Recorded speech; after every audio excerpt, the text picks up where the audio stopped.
Star Trek, the next generation. You're loved throughout the nation. You're my favourite show. Was in every episode you're lucky. You don't have to wait for buses. You just step into the transporter and off you boldly go.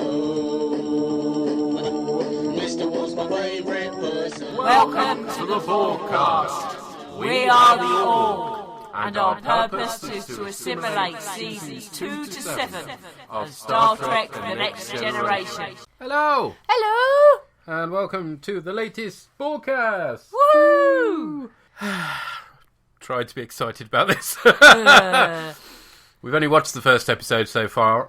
It was the one that I thought was the better of the two. Things are not looking good for tonight. They're not. No, I didn't actually make any notes at all because it was just all a big pile of wank. But anyway, before we get to tonight's business, business probably being the appropriate word. Yeah. Something we haven't had for a while. It's Wheat and Watch. Yes, it's back. Only because he popped up. I reblogged this on the bOrgCast Tumblr site.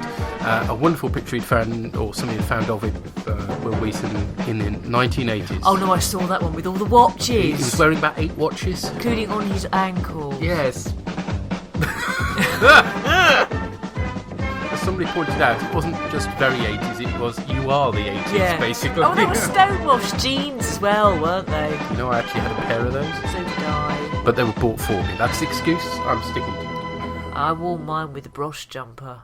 I was on a German exchange, and some of the girls from our school were so disgusted with my unfashionable jeans, they bungled me into a changing room, handing me a pair of these bloody Stonewashed jeans. Said, try those on. I mean, they weren't just Stonewashed 80s jeans, they were German Stonewashed 80s jeans. Oh, no, even worse. Yeah.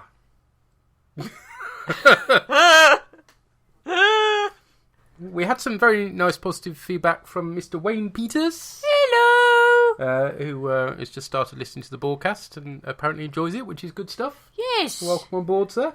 Unfortunately, there is no other business to delay the business. Ah. So we'll let Trailer Guy infuse us with his rendition of Final Mission. Brace yourself for impact. A gutsy test of survival on a desolate planet. Wesley! And a daring sacrifice. Captain Picard? I may not make it. If he doesn't get water, he's never going to survive. I'm not going to let you die. The courage to face death on the next exciting episode of Star Trek The Next Generation. Oh, yes, he made it sound much more exciting than it was. Mm-hmm. And typically, I decided to choose this particular episode to start watching things twice.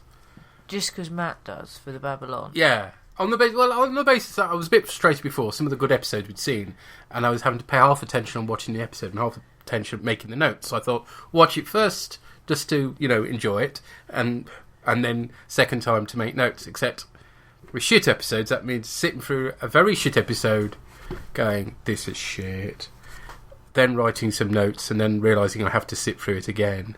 It wasn't very clever, was it? No, it was not very clever. Hey-ho, Wesley is offered a place at the academy. Hooray, he's finally going. There is much rejoicing. Oh. And Picard takes him on one final mission, hence the episode title, on board Captain Durgo's flying piece of shit. It is, isn't it? It's a nice model and set. It's supposed to look like a piece of shit, and it realistically does that, so points for that. This Captain Durgo guy is played by somebody called Nick Tate, who will return in Deep Space Nine as a member of the Orion Syndicate called Bilby. Remember him? Yeah, vaguely. Yeah, he's the guy who had the cat that O'Brien ends up looking after. Oh, yeah. Yeah. So better things to come from him. Durgo's vessel does a broke, and they end up crashing. In fact, as you pointed out, at one point there's a bit that comes off in Picard's hand. Yeah. I don't know if that's on purpose or it was an accident that they made something of, but it was pretty good, actually. Like that bit. So they're stranded on a planet that's barely M-class and appears to be mostly desert. Mostly. Sadly, there are no exciting aliens that come out at night, nor are the sandworms either. When I did a post for this on Tumblr, I with a picture of them in the desert. It was like, actually, that does rather look like they left their still suits at home. And Paramoline posted that Wesley as Mordeeb was now an excellent idea, but of course Patrick Stewart being in June as well, it works quite nicely. There we are. I kind of wanted a Sarlacc. Yes, losing Wesley down a Sarlacc might have been quite good, yeah. Originally it was going to be an ice planet this was going to be set on, but they realised that was going to be hard to achieve realistically, so sensibly they went through desert since they've got some quite nearby. Yeah. The desert setting is excellent. You know, it looks like an alien planet. They've put filters on the camera. Great for atmosphere. Nothing beats actually, doing outside broadcast. I want to say outside broadcast. Sounds very old-fashioned, doesn't it? But there you go. Yes, filming on location. On location. That's the more up-to-date one, isn't it? Thank you. Making me sound like somebody from the 19th century again. Unfortunately, what ruins things at this point is the boom mic. That is in shot several times. Not once, but in several shots. So I don't know what Mr. Boom Mic was doing, but there we are. He wasn't doing his job properly. Then really things go very downhill as they end up in a cave, which is Planet Hell again, and so obviously a set.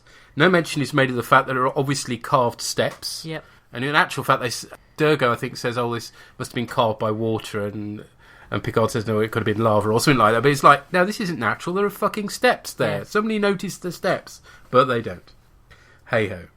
Then there's a rock fall, Picard gets injured, and then a bit later on, idiot Durgo gets himself killed by the strange energy defence barrier that's around a very convenient fountain, which is never explained. No. There's this flashing lightning creature thingy, which is never explained, other than the fact that it's to defend the water. But it's like, well, who put these there? What species are we dealing with? Well, just none of these answers are provided. And we don't want a prequel. Just before anybody says it's we're not shit, interested we don't want a enough in prequel. finding out the background, to be honest, because the rest of it's shit enough. Durgo dies off screen, making crying noises that just reminded me of that bit in Nightmare of Eden when Tom Baker's attacked by the mandrels. Oh, my fingers, my arms, my legs, my everything. Oh! Except the bit in Nightmare of Eden was far more entertaining, to be honest. And that's not a good story either. No, it isn't. Oh, before Durgo dies, he and Wesley try and outdouche each other, basically. Durgo just about wins. So you're not at all unhappy when he dies. And then you get all these sort of long bonding scenes between Wesley and Picard. And make you want to pass. Father-son stuff that is just vomit-inducing. Not helped by the awful treacly music. No. Which is dire. And to be honest, the dialogue is crap. Will Wheaton's performance is crap. And even Patrick Stewart can't rescue this dialogue. No. He sounds awful in some scenes. I don't think I've ever criticised his acting performance in Star Trek up to this point. But no. I mean, maybe it's just the music mitigating against it, but it's just awful. Or it's just the lines. There are some lines that no one can deliver. Oh. It's the Lucas. Congratulations, whoever wrote this episode. You've managed to write lines that even Patrick Stewart can't deliver realistically. It's on a par with Lucas, isn't it? It's on a par with that whole sand bollocks from Attack of the Clones. Clones. Sand, it gets everywhere. Yeah. Oh, dear, oh, dear, oh, dear. Yeah, I was going to squeeze my zip. I thought it might be more entertaining. But certainly it was less painful, I'm sure. Yeah. Eventually, Wes tricorders the Fountain Guardian thing to death. No, that's not a joke. He uses his tricard, goes beep, beep, beep, beep, beep, beep, and it's only got 3 buttons. He just has to press them quite quickly. Just lame beyond belief. The only interesting things of note is that there are a couple of continuity references. One to Samaritan Snare when Picard and Wes took that journey and he talked about being stabbed by the Rice Yeah. And Nausicaan, that's right. And Picard singing that French song from Family when he's delirious. Then Picard tells Wesley about Boothby, who we'll meet in the first duty. Yep. And we've got Ensign Allenby.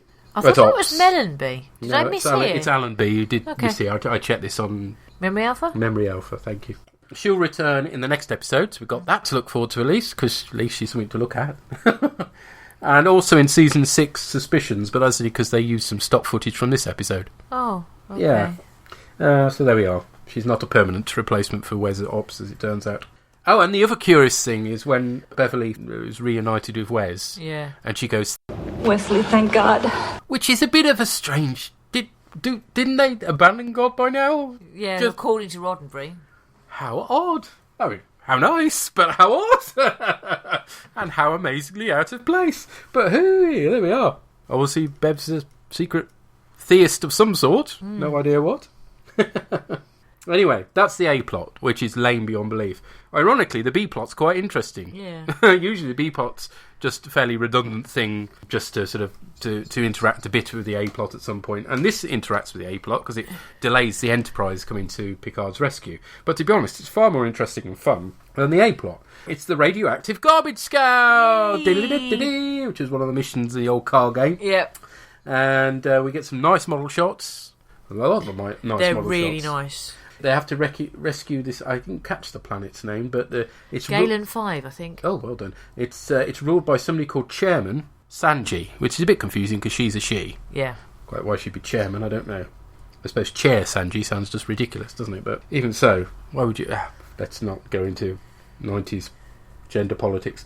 But you only get to see her of her species, and she did remind me a bit of the Brielle or whatever they pronounced. Do you know, she reminded me of that bloody awful bollock girl, Sarjenka.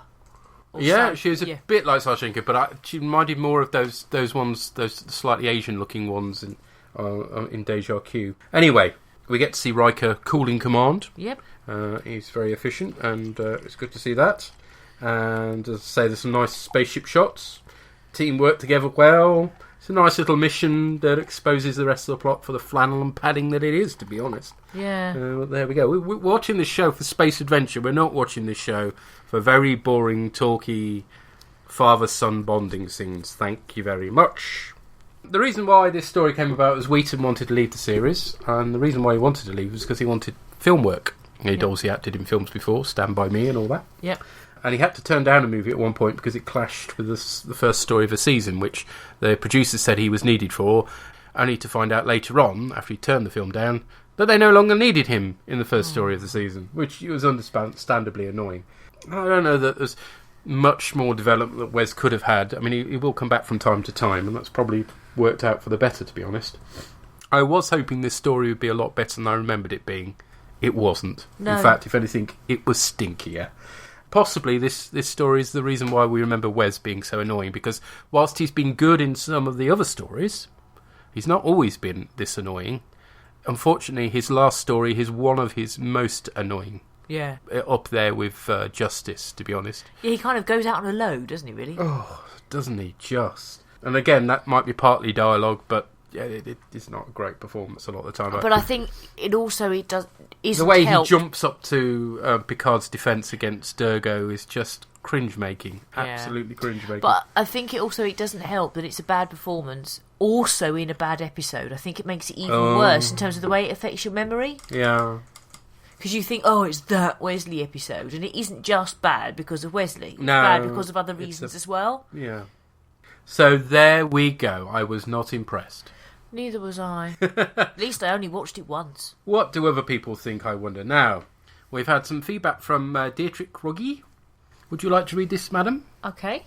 I heard you saying that memories of an episode are okay to give for feedback. Yes, they are. Yes, always welcome memories. So I humbly offer these memories of the episode. Number 1.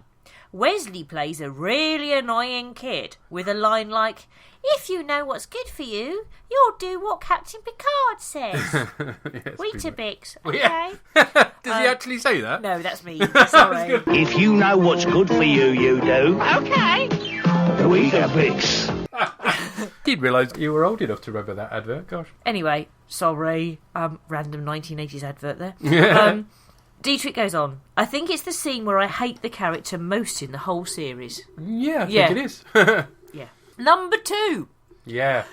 I remember feeling like I'd learned some valuable points about desert survival from the episode. Now, so many years later, after having seen the likes of Bear Grylls in the desert, I think, did the captain pee on that cloth before wrapping it round his head? Did Wesley do so too? What? That's also how you're supposed to survive without water, is drink your own urine. Nice! Tasty piss. My drink seems to have something of a head on it. Yes. I think you're supposed to give yourself an enema or something like that as well. A what now? An enema. How do you do... What? Stick something... You pee into something, then stick the tube up your arse, and you rehydrate yourself with your urine up your bum. Yeah, I bet that's dead easy in the desert. You just need a bit of pipe, apparently. I don't know, but Bear Grylls it with salt water or something on a right. I don't know. Anyway, problem with Bear Is he a real Grylls. bear? No, it's a nickname, and I can't remember where he got it from. Oh. His real surname is Grylls. Bear is a nickname. Right, okay, so he's not like Yogi then? No. No, I won't bother watching it then. No. I have never planned to either. Okay, Beanie. And I saw one clip about the whole Enema thing on a show done by Charlie Brooker, and I just thought, I'm never watching that again ever. But it's still more entertaining than this bloody story, though. Oh, it is, it's true. I'd rather have an enema. Yeah. Be given an enema by a bear than... Final mission. Bear Enema as Bear a title. Enema. Yes, bear enema possibly. Anyway, sorry. Dietrich continues. Number 3. I remember the time spent in the cave. Trying to unlock the secret of the force field that protected the spring seemed way too long and dull, and I would gladly have seen more desert survival stuff. Well, it's never explained either. It's just, it's just bollocks, isn't it? It's just bollocks, yeah. We agree with you, Dietrich. I wish that I had thought of just giving my memories, and then I wouldn't have had to watch this shit. But thank you very much for your feedback. Yes, thank you, sir. Okay, let's find out what Mr. Pieman thinks. Surely he can't be a fan. Hello, Orgs. It's Murray the Pieman Christian here to talk to you about the episode Final Mission. Bit, to be honest, of a bland episode, considering it's got the quite heavy significance of Wesley finally leaving for Starfleet Academy, and effectively, obviously he returns in a couple of episodes from here on in, but this is effective. It's not quite Wesley's last episode, but it's his last regular episode, last time as a regular in the cast, and you would expect maybe something with a bit more of a bang, as it is. What the episode is really just a rather forgettable. I've got to admit it, I keep losing details of this episode. It kind of leaves my mind, which is never a good sign, but it's not bad. It's just basically Wesley and Picard and an alien captain get stranded on a planet and have to try and overcome a force field thing which is covering a fountain, and that's about it. The Enterprise itself gets called away to do another thing, something to do with a leaking freighter or something, and yes, and it's basically just it's a Wesley episode, which could be no bad thing, and it is him sort of learning responsibility and sort of accepting his going to Starfleet Academy. But as I say, it could be more sort of not necessarily spectacular, just something a bit more memorable than what we actually got. What we do get is, I think, is this the first mention of Boothby, the now very famous groundskeeper of Starfleet Academy, and again, just I do like little touches like that which have cropped up in the series. Just it makes the universe richer. You don't, Boothby then later on showed up in other episodes, and they didn't have to say, this is the legendary Boothby as mentioned in episode blah blah blah. All they have to do is say, this is Boothby, he's a wise old groundskeeper. We all know the trope, we've all seen it before. And so I do like things like that. I do wish that perhaps in later years, by later years I mean Voyager and whatnot, that people were beginning to get a bit, that the people in charge were beginning to get a bit afraid of continuity, and I think things like little mentions like that are actually really good wee things. So yes, overall, again, not bad. It's not an episode which you sit there and say this is offensively awful television. It's just rather nothing. So yes, hopefully the next episode will be a bit better. But I'll talk to you later about that. Okay, bye. Bye. Bye. I'd say stronger than bland. I'm not sure offensively awful quite covers it, but it is pretty damn piss poor. Damn piss poor. And it is rather better if it does leave your mind, really. I clearly got fonder memories of it than actual reality was borne out with, but there we are. No, I remembered it was shit. I know it was shit. Sadly, I remember the next one shit too. Good point about the continuity, though. Yeah. Yes, that is true. There we are.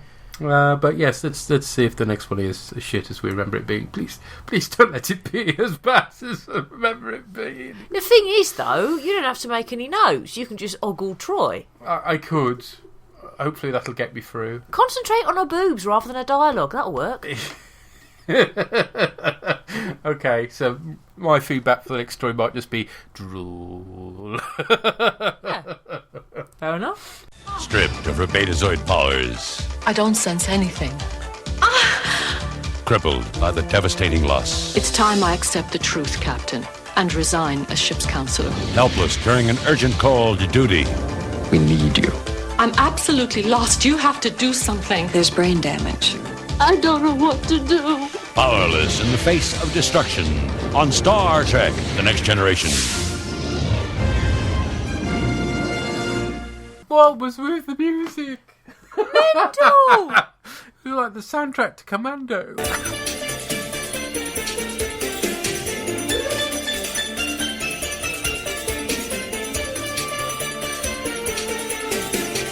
It was all a bit wrong.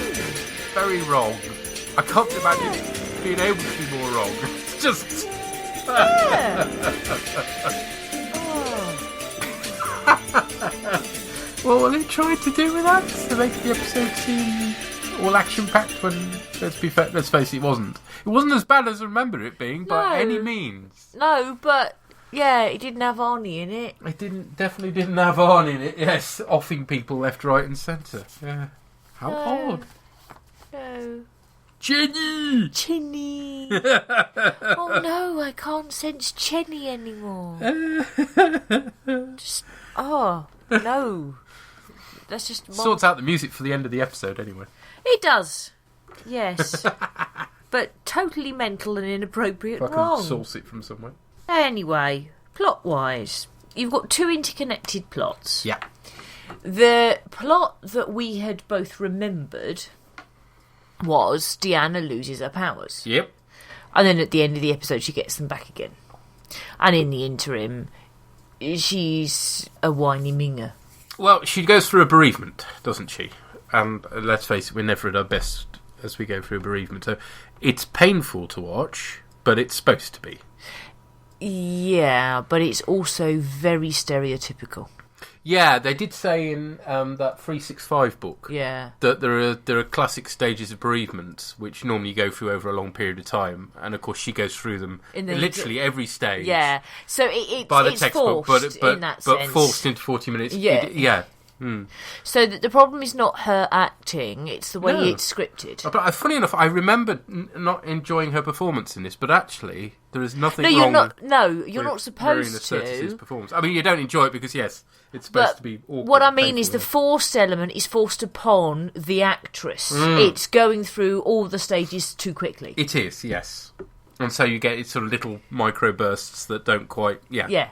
That's the forced Well, I element. don't know, all credit to them for trying. Like, you know. Yeah.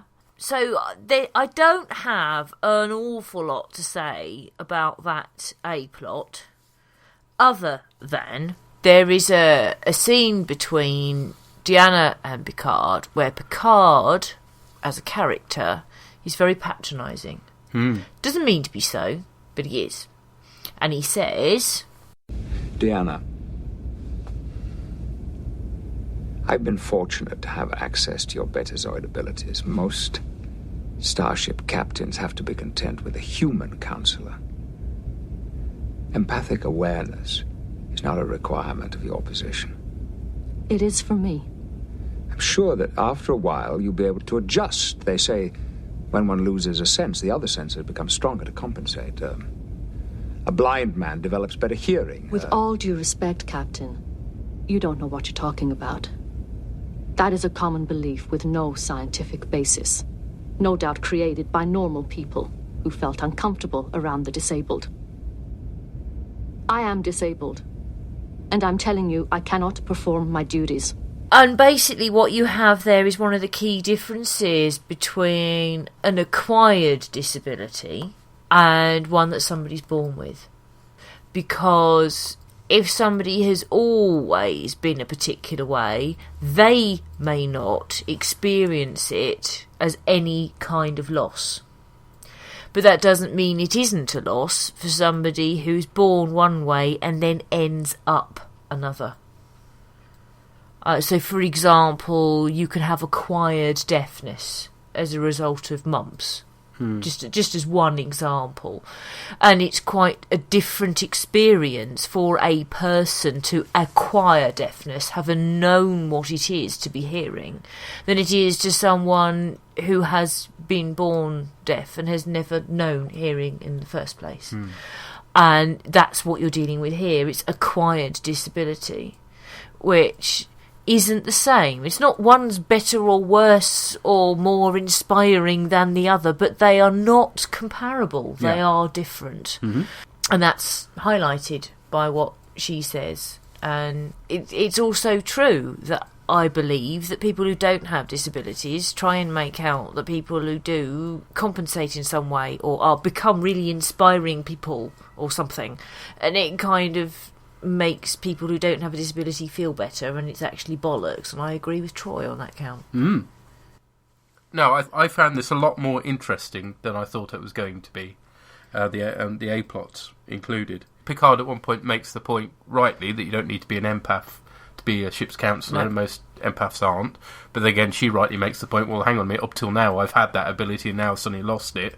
You know, therefore it's going to be a lot harder for me to operate because I've been used to having... Yes. You know, which is fair enough too. Riker is... I don't know how I feel about Riker in this episode. I don't like it. No, it's a bit... rapey. Well, it's not quite rapey, but she says, I don't think I want to, be in the room with you at the moment. And he basically said, well, I'm staying. It's like, consent. Yeah. Whilst, she apologises for the way she talks to him, as she does with Beverly, but actually I'm not sure that completely he's blameless. No. If she wants to be alone, and especially when he talks about her, I always thought that you're a bit aristocratic about your betazoid ways, and actually effectively he was saying, I'm rather pleased now you're just a normal human being, and it's just like, that's incredibly harsh to somebody who's suffered a lot. It's like saying to a one-armed man, well, actually, I always thought you were a bit of too good a snooker player. I'm glad you've only got one bloody arm now. Yeah. So Riker does not come off well in this episode. No, he doesn't. It has to be said. And also... Not Jonathan Frakes' fault particularly. No. It's the way the part's written. But also, when he talks about her aristocratic betazoid heritage, well, the thing is, her human line is ordinary, and her betazoid line happens to be aristocratic. That's not her fault. The two come together. That doesn't mean that she thinks that being betazoid makes her better. It's just her genetics, her family tree.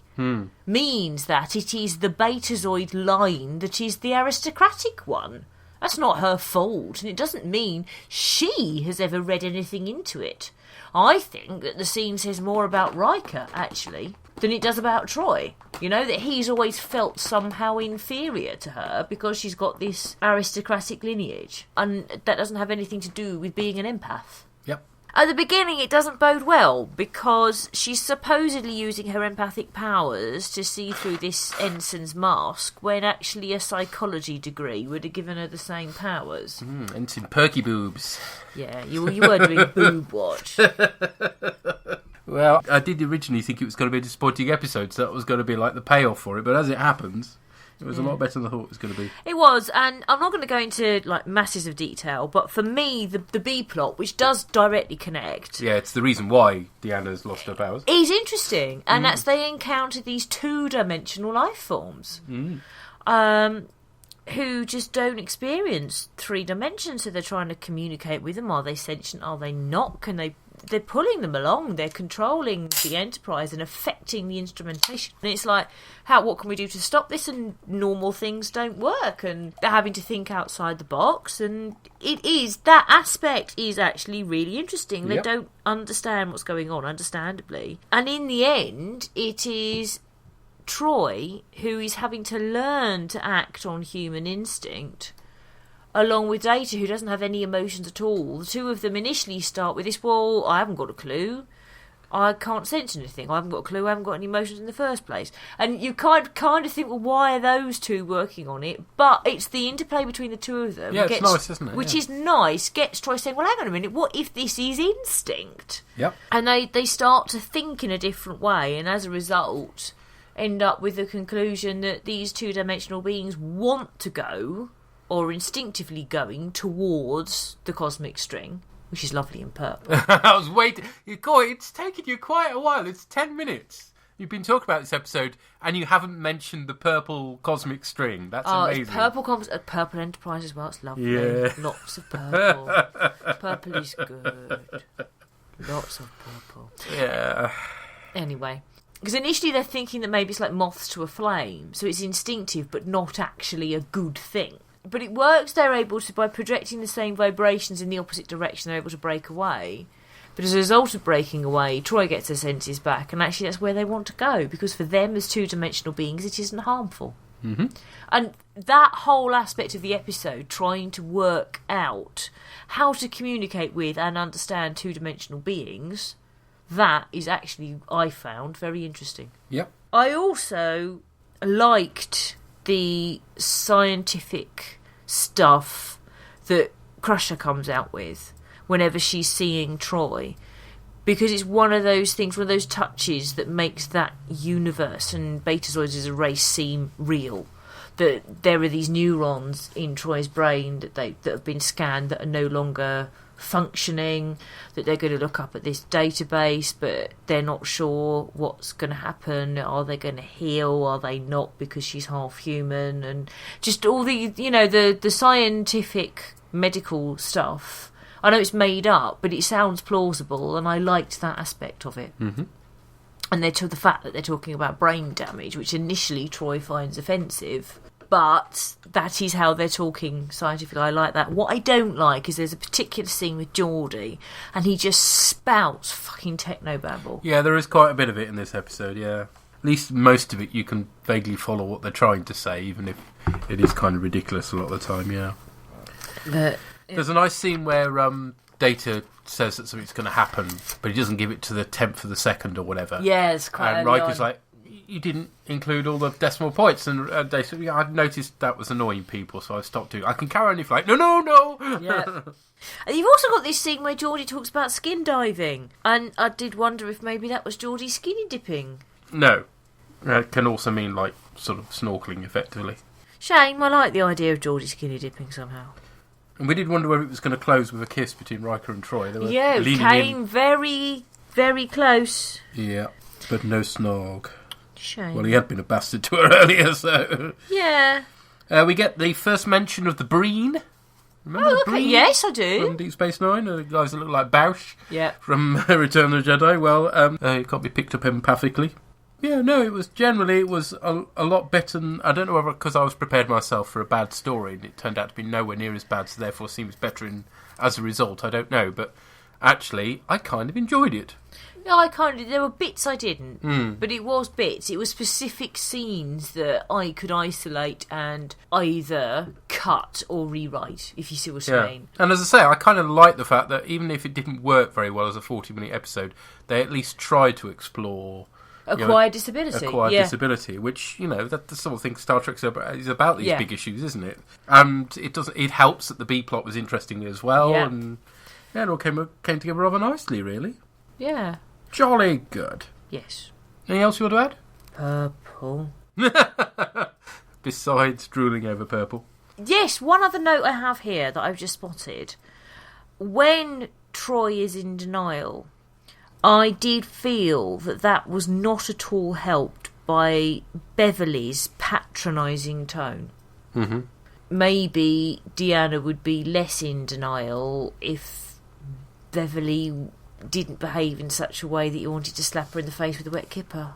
It's like it exacerbated the... Yeah. And it just made me think of how... in this season, wasn't so much a problem last season, possibly because Pulaski was never patronising, she was just cranky.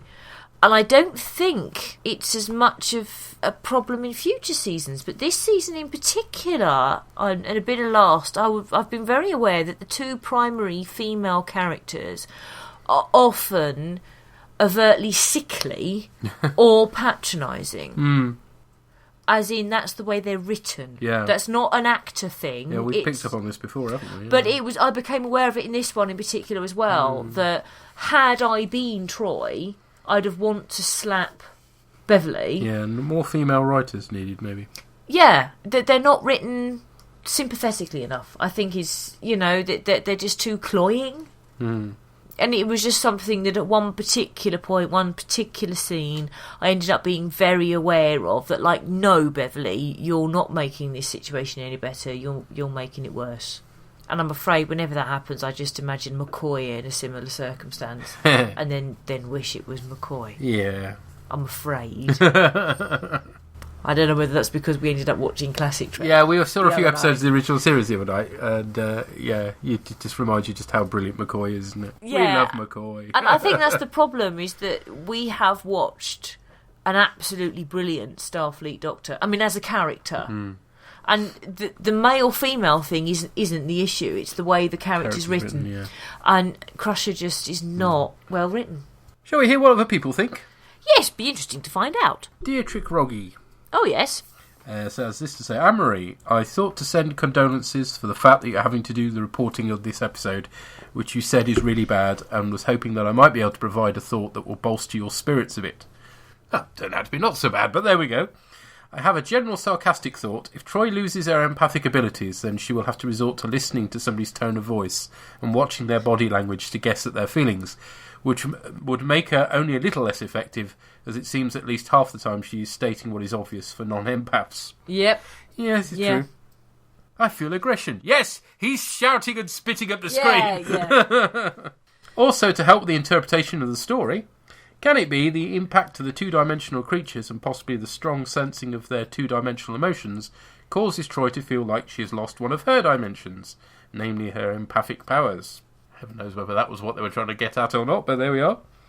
I look forward to the cast. When you and Peter hate episodes, I get a big laugh from your criticism and swearing at the show. Oh, you enjoyed our last one then, Yes. when we were talking about the final mission. When you like the episodes, I enjoy the memories of how much I like them too. Oh, okay. Dietrich. Fair enough. Jolly good. Well, it's a win-win then, isn't it? Yes. Splendid. Let's find out what Pie Man has to say. Hello again, Murray the Pie Man here again to talk about The Loss. This episode, I have to say, I find a bit of a waste. It's not that the idea of a empath or telepath losing their telepathic sense, which they're so used to, isn't an interesting plot. It's a nice idea, and it's not badly executed. Again, another episode which is just a little dull and forgettable. What's really what I wouldn't say upsets me, but what's really a shame is that we didn't explore more about this idea of a two-dimensional species dragging the Enterprise. It's a fascinating idea of creatures that don't exist in 3 dimensions, they exist in 2, and indeed they're being dragged towards a one-dimensional black hole. These are fascinating sci-fi concepts, and it's really rather a shame that it's used purely as a peril of the week, something to give the ship something interesting to do while Troy deals with the fact that she's no longer empathic, although, let's face it, her empathy's never been that great. I've often thought she's maybe faking it. Romeo and Ship de Coax, I'm sensing hostility. Well, their weapons are charged. Ferengi, well, not Ferengi, but other one, he's hiding something. Yes, they're always hiding something, Troy. She does occasionally come across as a bit of a sideshow psychic, but nonetheless, getting back to the episode and away from random ranting, yes, the idea that she'd just resign instantly, that she hasn't, I don't believe that you just get to be a counsellor because you're an empath. I'm sure she'd have had to go through counselling training and that sort of thing, and that's kind of what doesn't sit well with me here, is that she says the minute she loses her sense, and fair enough, it is this idea of what would have happened if you'd gone, to her it's like going blind or deaf. She's losing a sense she relies on, but at the same time, her saying I'm resigning my post as counsellor because I can't counsel anymore without being an empath, she'll have gone through training, she'll have been trained up as a counsellor. They don't just hand a counsellor's badge out to any empath that's kicking about, and so that bit again kind of didn't really sit with me, and as I say, so overall with this one, I think it's a waste of a really interesting sci-fi concept with beings that, two-dimensional, and beings one-dimensional black holes and that sort of thing, and the actual Troy plot didn't really grab me out. Again, a decent concept on how empathic people would feel losing a sense, and comparing it to becoming temporarily blind or deaf, but again, I think it just doesn't quite work for me, this one. And again, I just found it a wee bit dull and forgettable. So overall, it's not been a great 2 episodes in my view. It's been a bit of the dull forgettableness, that the sort of beigeness that people do accuse Next Gen of, and which so far we've not really seen much of. So I hope this isn't the start of a trend. As always, I'm still thoroughly enjoying the podcast, so do keep up the good work, and I will talk to you about the next couple of episodes when they come along. Bye for now. Bye. Oh, he didn't like that so much. No. I do see part of his point, though, that you don't need to have been an empath to have done what Troy has done up till now. No, I know. She has a habit of stating the obvious, doesn't she? Yeah. She does. I think, though, the way they try and cope with it is when she says that other counsellors would have had training in...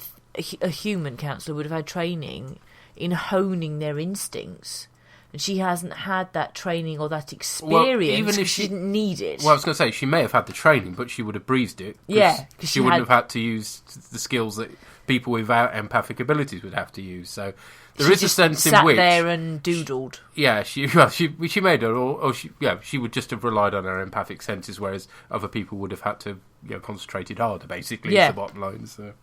Yeah. Yeah, there we go. So, the first one was pretty bad, but the second one I thought wasn't as bad as I remembered it being. So that's good. That's good. Not completely awful. No. But what have we got next? Well, next time we record, hopefully on Thursday the 2nd of May. Oh, May already. Where's the year going? And we've got Data's Day. Where we do Data's Day. Sorry. On the Saviour's Day.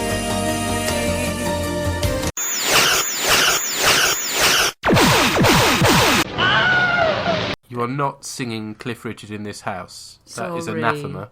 I know. There are very few things I declare as heresy, but Cliff Richard is one of them. I'm sorry, but that's what my brain does when it sees it. Please don't. Anyway, Data's Day is where we do indeed find out where Miles has been for the past few weeks. So you mentioned this in the last podcast. It's like Roger and Keiko. Roger and Keiko, and now he's got to get married. Ooh, they're married, is what our daughter would say. Yeah, gonna get married. That's a better tune. Yes, that's what the one episode. The other one is The Wounded, which features the first episode to feature the Cardassians. Oh, has it got Mark Alamo but has not gold cut? Exactly so, with some strange facial hair. Really? Yes, the Kardashians kind of start as having these weird, they're almost like goatees, but without the tash. Oh. Yeah. And it's got a lot of Miles in it as well. Oh. Yeah. So I would like to Bagsy that, on the basis I had to do the Pooh final mission. Okay. So you can get to the Data's Day, which I don't remember being bad. No. Although, gonna get married. Will be if you carry on like that. But... But it's not particularly memorable, so therefore it might not be great. But we'll see. Isn't she Keiko Ishikawa? Is that, have I remembered that rightly, her surname? Now you've asked, I can't remember. We'll find that out as well. We will. Yes. So if you've got any memories, or if you've got access to the episodes to watch them, would like to feedback on those episodes, or what episodes we've already discussed, then feel free to do so on the Geek Planet online forums, bOrgCast.tumblr.com, or you can swing me an email at revpeterorgan@yahoo.co.uk. Or if you have something very brief to say about either the cast or one of the episodes, you can do as I have done tonight when I mentioned squeezing zits, and tweet. I'm ammo_purple. And I'm rev_org. If you use the hashtag bOrgCast, we're more likely to find it. Okay, folks, we'll catch you next time. Okay, then. Take care. Cheerio, bye. Bye.